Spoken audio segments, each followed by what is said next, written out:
Hai teman-teman Ruiji, video topik tutorial kali ini kita akan coba konfigur dan testing IPS dan antivirus attack detection di perangkat Ruiji Sabre Firewall. Nanti kita akan coba masuk ke GUI-nya, tapi per saat ini versi Ruiji Cloud Demonstrate-nya menggunakan versi 9.5. Nama saya Jasa Atum, di sini akan mandu teman-teman untuk kita hands-on dan testing bareng ya. Oke, kita akan coba bahas application skenario-nya ya, teman-teman. Jadi latar belakangnya, ketika kita ngomongin cyber security, teman-teman ya, atau ancaman cyber modern, ini semakin kompleks, teman-teman. Tidak hanya ngeblokir, jadi firewall tradisional ini tidak dapat memblokir. Jadi latar belakangnya, teman-teman, ancaman cyber ini semakin modern dan kompleks, teman-teman ya. Jadi ada keterbatasan di sisi firewall tradisional, di mana firewall tradisional hanya memfilter dan memblokir berdasarkan IP, port, dan protokolnya. Nah, sementara IPS ini ya, kalau kita ngomongin IPS ya, Intrusion Prevention System, dia mendeteksi pola serangan jaringannya ya. Dia punya kecerdasan, dia mengenali polanya ya. Terus dia identifikasi juga exploit-nya apa, model apa ya. Dan memblokir traffic berbahaya, teman-teman, secara real time ya. Dan melakukan juga deep packet inspection atau DPI-nya, teman-teman. Ya. Nah, ini yang dilakukan oleh next generation firewall untuk fitur IPS-nya. Nah, antivirus gateway di mana next generation firewall Sabre ini ada fitur yang di mana antivirus gateway ini bekerja sama dengan Kaspersky ya untuk database antivirusnya, Kaspersky dan Tianmu Lab ya, itu sudah digunakan atau sudah banyak digunakan oleh vendor-vendor security, teman-teman, di mana fungsinya antivirus gateway ini memindai atau ngecek dulu file yang melewati jaringan ya, teman-teman. Terus mendeteksi malware atau virus, dia kategori malware atau virus ya. Nah, di mana Cybreo ini dia punya database yang selalu update ya, teman-teman. Tapi dengan catatan harus ada license aktif ya, teman-teman. Terus untuk konfigurasi advance-nya, dia memblokir file berbahaya sebelum kita download ya, teman-teman, atau sebelum kita sebagai user kita akan make file itu, misalnya download atau dari flash disk ya, teman-teman, itu akan ke blokir ya ketika ada komunikasi ke luar atau ke internet ya, teman-teman. Terus fungsi selanjutnya adalah mengurangi penyebaran infeksi di internal network. Nah, begitu teman-teman. Jadi ketika PC kita ada virus, otomatis si virus ini dia akan komunikasi ke atas, samping, kanan, kiri, depan, belakang ya, teman-teman, nyebar ya. Nah, karena segmen kita sudah ada EV yang dihidupin, teman-teman, jadi dia keblok ketika dia mau komunikasi LAN to LAN atau LAN to WAN ya, teman-teman. Nah, kenapa dibutuhkan? Nah, ini dia salah satu alasannya, teman-teman. Serangan modern bekerja di level aplikasi dan sistem sekarang, teman-teman ya. Jadi malware itu masuk melalui file, bisa juga web, phishing ya, teman-teman, lewat email atau lewat exploit gitu ya, diserang terus ya. Serangan dapat menyebar cepat ya melalui jaringan internal. Nah, ini kenapa pentingnya content security ini ya, salah satunya IPS dan antivirus ini perlu di-enable ya, teman-teman. Nah, permasalahan yang enggak kita sadari ya, teman-teman, firewall tradisional ini tidak dapat mendeteksi konten-konten yang berbahaya. Nah, itu tadi balik lagi, dia hanya membaca atau memfilter berdasarkan IP, port, atau protokolnya, teman-teman ya. Nah, inilah perlunya kita proteksi berlapis ya untuk keamanan yang lebih kuat ya, teman-teman. Oke, permasalahan yang kedua permasalahan yang sering terjadi ya, nomor 2, teman-teman. Ya, serangan malware ya. Dampaknya ransomware, banyak ya yang udah terkena ransomware ini, PC-PC ya. Terus data terinspeksi yang sempat ramai tuh, teman-teman, yang di Karawaci ya, teman-teman. datanya terencrypt gitu ya. Kalau mau buka harus bayar sekian ribu dolar begitu ya, ngeri juga ya. Penyebaran virus ke LAN ya teman-teman. Nah zaman dulu kan kita pakai flash disk ya teman-teman. Biasanya yang sering flash disknya habis dicolok-colok dari mana gitu ya, terus dicolokin ke laptop kita, scan virus dulu gitu ya. Nah ini bagi teman-teman atau ada PC yang udah ke-impact virus, nah ini nggak bisa nyebar teman-teman. Kalau hanya bisa ngeblok ya, kalau level firewall ini ya, atau next generation firewall ini, bukan ngedelete ya teman-teman. Perlu dicatat juga nih. Kalau application antivirus, nah itu bisa ngedelete teman-teman di sisi endpoint-nya. Tapi kalau firewall atau next generation firewall ini, dia hanya ngeblok komunikasi LAN to LAN atau LAN to WAN agar daripada PC-nya user ini, teman-teman, PC-nya user ini dia nggak nyebarin gitu ya, nggak nyebarin ke jaringannya gitu ya. Nah kalau misalnya udah yang impact lebih buruknya teman-teman, ini bisa downtime ya, operasionalnya bisa downtime gitu, misalnya server yang ke impact virus ya teman-teman. Nah terus exploit vulnerability-nya ya teman-teman. Nah ini pada server, nah ini agak ngeri teman-teman ya, servernya ke take over ya, terus data-datanya keambil gitu ya. Privilege escalation, nah ini privilege-nya udah diambil juga sama mereka ya teman-teman.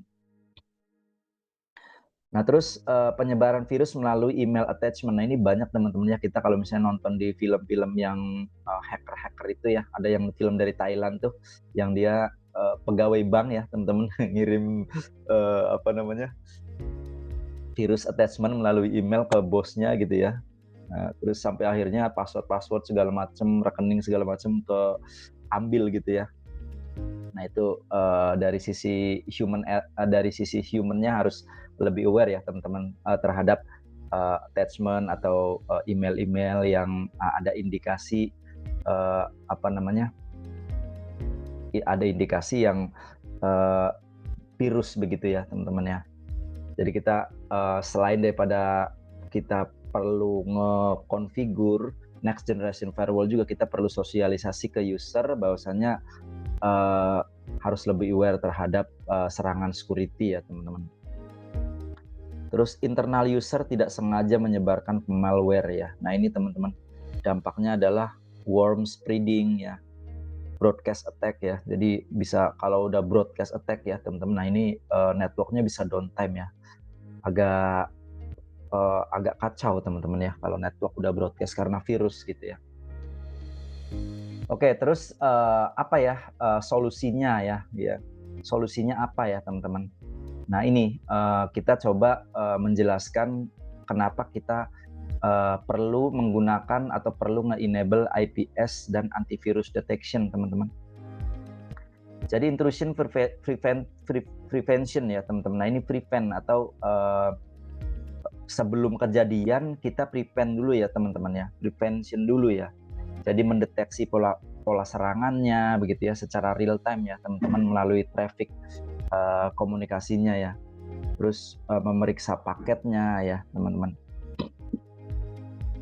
Terus kalau misalnya ada malicious paket ya, di reset koneksinya atau bahkan di drop paketnya ya teman-teman.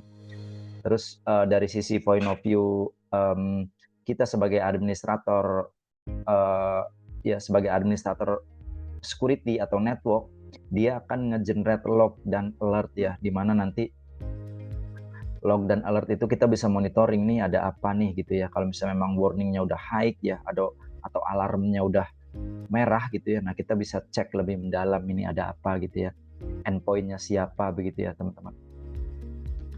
Terus antivirus ya, pada umumnya antivirus ini kita memindai file yang lewat HTTP, HTTPS, FTP, email ya, atau bahkan untuk upload downloadnya itu kita bisa deteksi ya teman-teman, kita pindai dulu ya. Terus mendeteksi malware atau virus ya berdasarkan signature atau behaviornya dia ya. Nah teman-teman, untuk Cyber Firewall ini signaturenya udah auto update ya, atau kita sudah bekerja sama dengan Tianmu Lab atau Kaspersky ya. untuk selalu update signature-nya ya teman-teman. Ini ribuan ya, kalau di dunia maya atau di internet itu ribuan signature virus ini ya. Nah, tapi teman-teman nggak usah khawatir ya, signature-nya ini banyak ya teman-teman. Terus memblokir atau mengkarantina ini bisa di blok ya teman, atau bisa di masuk di karantinanya ya. Ini kita karantina dulu gitu ya. Nah, mencegah penyebaran infeksi ke internal network. Nah, ini teman-teman, sebelum itu kejadian, nah fitur antivirus ini dia ngeblok duluan ya teman-teman. Nah, secara topologi nanti topologinya seperti ini teman-teman, ada Sabre Firewall di mana nanti Sabre Firewall ini akan dinyalakan IPS dan AV-nya ya. Terus kemudian internal network nih ada di samping saya sebagai DMZ. Ini kebetulan lagi sleep ya. Sleep apa mati nih? Oh, mati jangan-jangan teman-teman. Nanti dinyalakan lah ya. Oke, jadi nanti serangan ya akan diblokir sebelum masuk ya. File berbahaya juga akan diblokir ya. Terus kemudian muncul alert secara real time ya teman-teman. Oke, kita ke next slide-nya. Nah, sekarang device configuration kita akan coba config ya di sisi Sabre Firewall-nya teman-teman. Yang pertama yang perlu kita concern adalah kita upgrade dulu semua semua signature-nya teman-teman ya.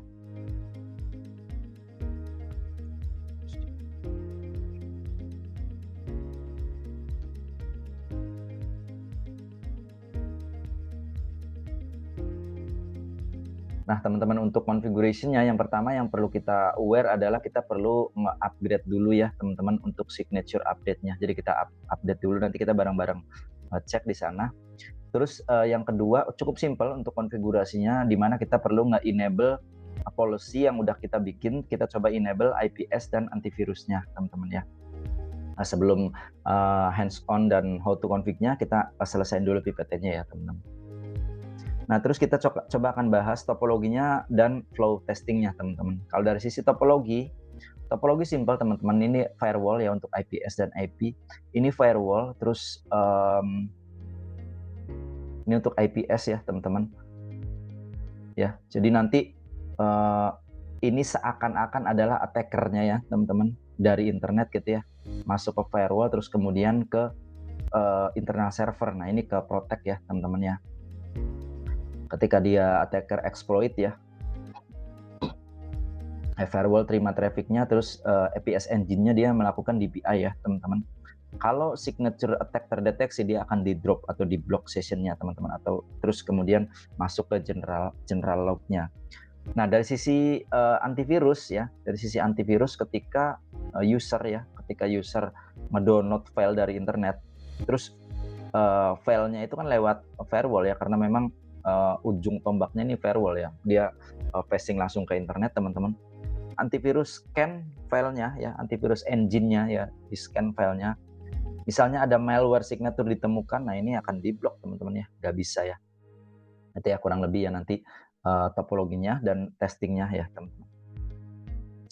Nah, ini terakhir teman-teman, manfaat IPS dan AV udah dibahas sebenarnya ya, yang tadi di awal ya. Jadi IPS dan AP ini real time teman-teman ya, untuk mendeteksi atau ngeblokir serangan jaringan atau file berbahaya sebelum masuk ke network kita, atau kalaupun sudah ada di network kita atau sudah ada laptop yang ke-infect, itu nggak nge-spread kemana-mana ke lokal LAN atau ke even ke internet ya teman-teman ya. Jadi yang pertama ini prevent attack ya, kita menghindari serangan ya, nge-reduce infection ya, yang tadi nggak melebar ke lantulan atau lantuan. Terus kita protect server ya teman-teman, untuk komunikasi keluar atau yang dari LAN masuk ke server, dari server ke luar teman-teman. Terus juga protect user ya teman-teman, dari sisi awareness usernya sendiri sudah ada ya, plus kita tambahkan fitur tambahan dengan menggunakan Sabre Firewall ya teman. Real time detection ya, nanti log-logannya akan muncul. Terus juga untuk mencapai compliance, biasanya teman-teman kalau misalnya contoh di banking ya, nah dia tuh ada compliance terkait ISO dan lain-lainnya ya teman-teman. Nah ini poin nomor 7 nggak kalah penting, kita nge-reduce downtime ya teman-teman. Kalau udah kena attack ya, terus misalnya ke exploit ya teman-teman, atau misalnya broadcast traffic, nah itu bisa downtime. Dan itu kalau misalnya di kelas banking ya teman-teman, core banking, wah itu semenit pun miliaran ya nilainya teman-teman. Jadi ini reduce downtime ini bermanfaat sekali teman-teman ya. Terus yang ke-8 atau yang terakhir ini centralized security teman-teman ya. Jadi semua kontrolnya ya terpusat lewat firewall ya teman-teman, rule, policy-nya segala macam ya. Oke teman-teman, kita akan coba masuk ke device configuration-nya ya teman-teman, sebentar. Saya sudah, project-nya sudah ada di tempat saya teman-teman. Ini Cyber firewall-nya ada di samping saya. Jadi saya coba login dulu ya. Login.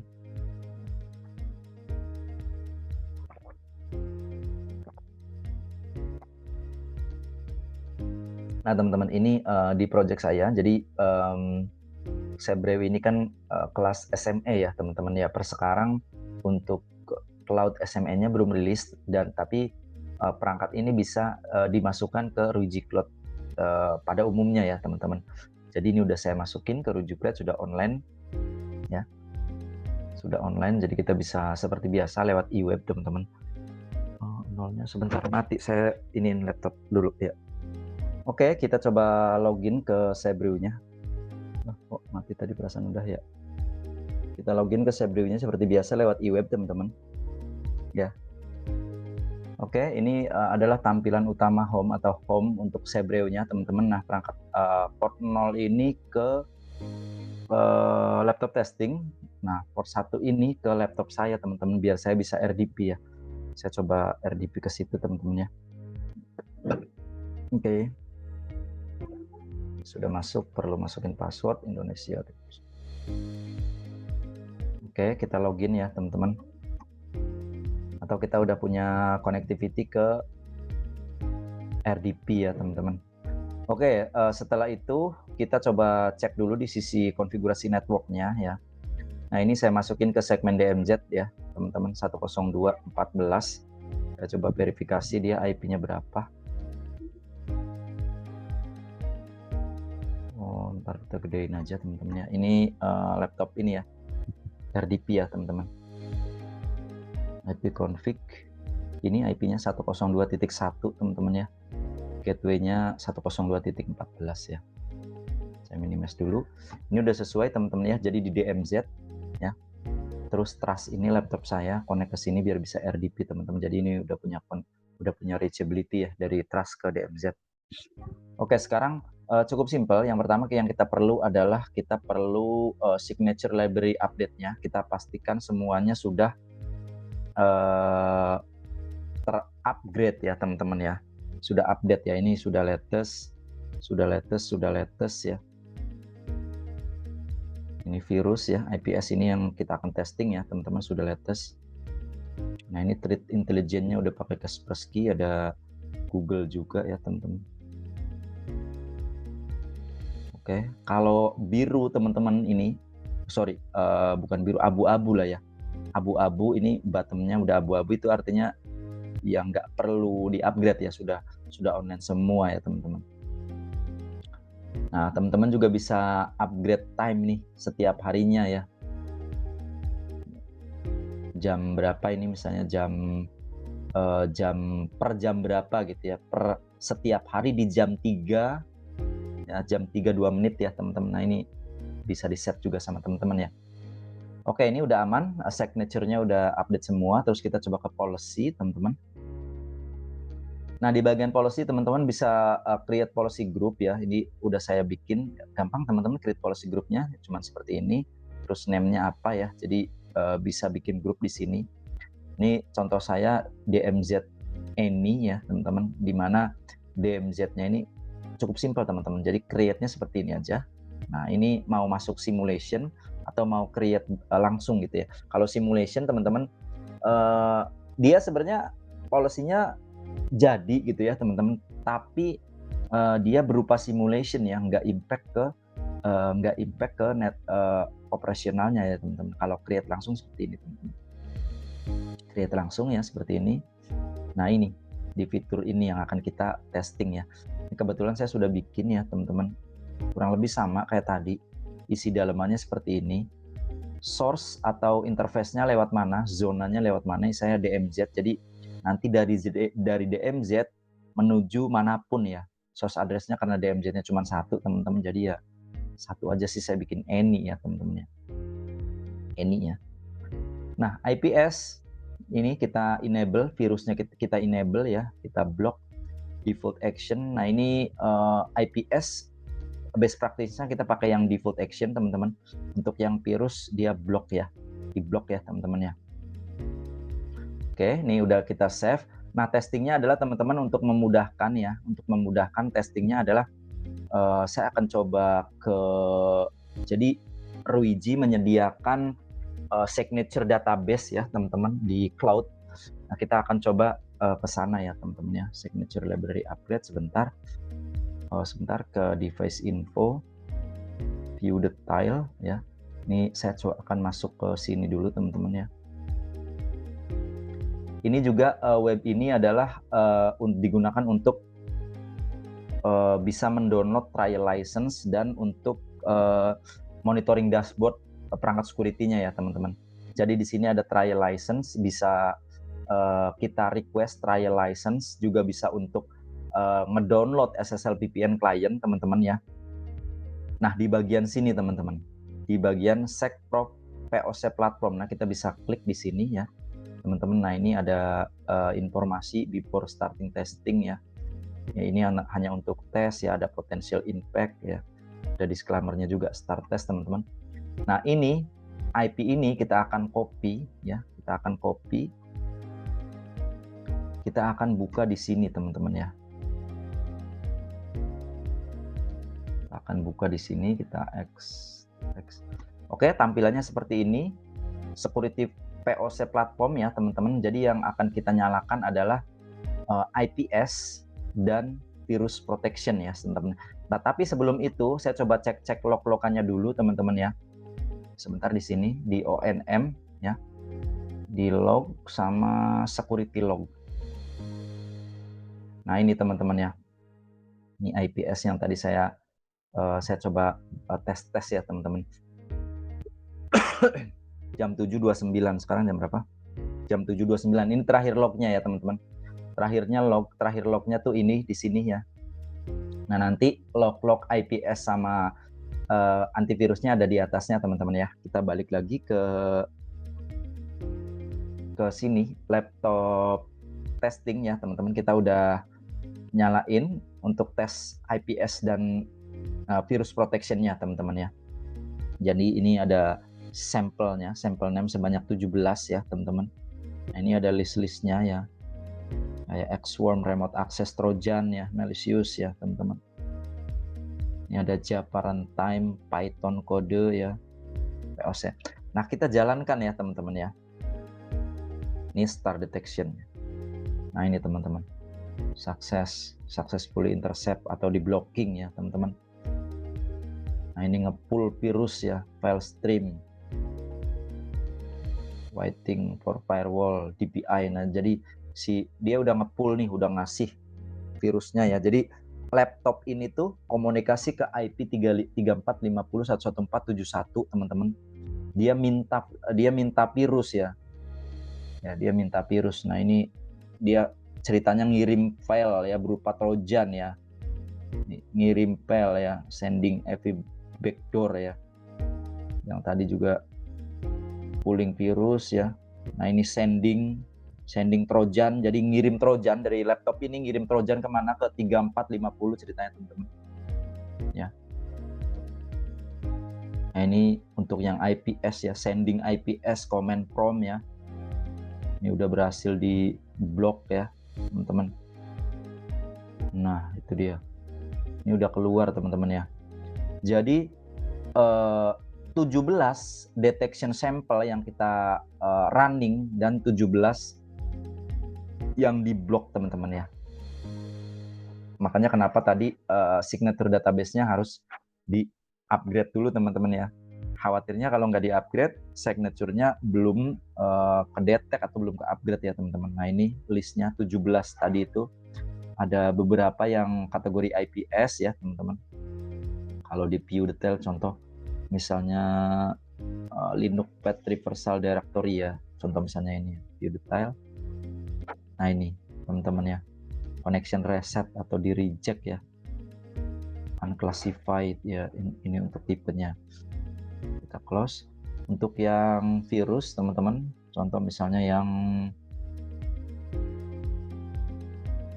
ransomware nih ya. Ransomware teman-teman. Kalau di view detail ya, interceptnya sukses ya, blocking method ya. Nah teman-teman, ini sudah ya, excellent summary-nya, antivirusnya juga excellent ya teman-teman. Third party ini bisa ke sini teman, virusscan.org ya. Virusscan.org. Nah, ini buat buat tes-tes nih teman-teman ya. Tes virus ya, nyeken ya. Oke, sekarang kita coba refresh teman-teman ya. Log-logannya sudah kedetek belum ya teman-teman? Nah ini teman-teman ya, ada malware ya. Atau kalau teman-teman biar nggak membingungkan ya. Videonya nih saya geser dulu ya. Kita bisa search kriteria ya, search kriteria. Terus teman-teman bisa pilih di log tipenya, ini jangan di select all, tapi IPS sama virus protection aja teman-teman. Search. Nah ini teman-teman ya. Ini log-logannya, virus protection malware ya, IPS attack. Nah ini bisa kita banyakin juga teman-teman ya. Nah ini kan 10 nih, kita bisa banyakin bisa 50 ya. Nah ini teman-teman ya, jamnya 7.31. Nah ini 34 kan, yang tadi 31 nih malware 7.30 ya. Nah ini injection attack IPS teman-teman ya, injection attack IPS. Nah statusnya ini kan high ya, severity-nya high. Kita bisa lihat, geserin ke sebelah kanan teman-teman sebentar ya, sampai mentok, geser ke kanan. Nah actionnya di deny teman-teman ya. Ini virus nih, virus ya, ini actionnya di deny teman-teman ya. Ini ya source IP-nya, nah dari laptop testing saya tuh yang di sebelah kanan ya, atau yang tadi kita RDP ya, dari sini ya source-nya. Sebentar, 1021 ya source-nya ya. Dia menuju ke server yang ini ya, yang ada di Indonesia ini sebenarnya sih, 3450 bla bla bla ini ya, lewat HTTP ya. Ini ya teman-teman ya. Oke, log-logannya cukup simple ya untuk testing dan flow-nya ya teman-teman. Oke, kita balik lagi ke sini teman-teman ya. Oke, device configuration sudah selesai ya. Ini step by step untuk enable policy-nya ya, enable IPS dan AP. Topologi flow testing ya teman-teman. Nah ini udah jalan juga untuk IPS detection, antivirus detection-nya ya. Manfaat tadi udah kita bahas. Oke teman-teman, cukup gitu aja. Semoga bisa memberikan manfaat dan wawasan kepada teman-teman. Semoga teman-teman bisa meluangkan waktu untuk terus belajar, semangat belajar. Karena itu adalah investasi yang bisa bikin cuan ya untuk teman-teman ya.